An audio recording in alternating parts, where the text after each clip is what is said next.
Some studies show that attrition rate for those participating in physical therapy, those who just stop doing it, is as much as 20 to 30%. How can that be? It is for our own good that we need to stay on track. Part of the answer simply involves the players involved in the story. For example, in the world of healthcare, we typically have a doctor, a nurse, and a patient. The doctor is a trained professional with education, knowledge, and lots of experience in their field. They assess the situation and give orders. Most often they are entered into some automated or computerized tracking system. The nurse is also a trained professional, and they too have education, knowledge, and lots of experience in their field, and they execute the orders given by the doctor, and they follow up by using the same automated system. The patient is, the patient. They are typically not professionally trained and they have little to no experience in this field, and they are given as few instructions or active assignments as possible. Now, let's move to the world of physical therapy. We take one of those three players out of the equation.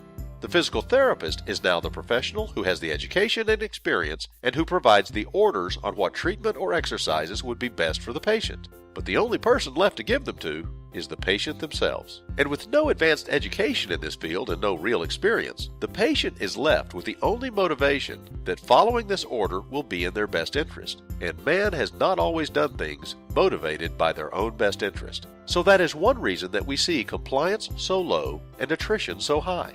But what about the method and process by which we deliver this valuable healing message? We often rely on audible and written one-way communication.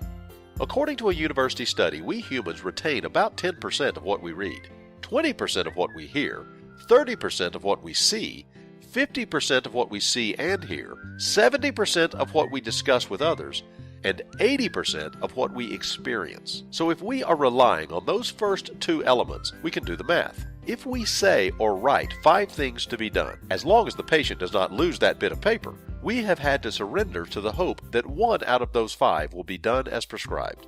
With that in mind, PT Pal was created as a mobile device app that is easy to use and easy to follow.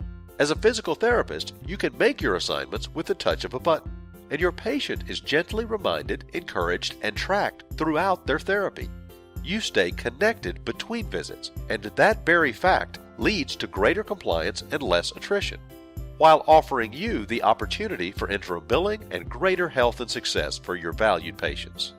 Now, going back to that memory chart, PT Pal elevates your patient's chances of complying simply by taking them from hearing and reading all the way to experiencing the orders you have given in a new and meaningful way.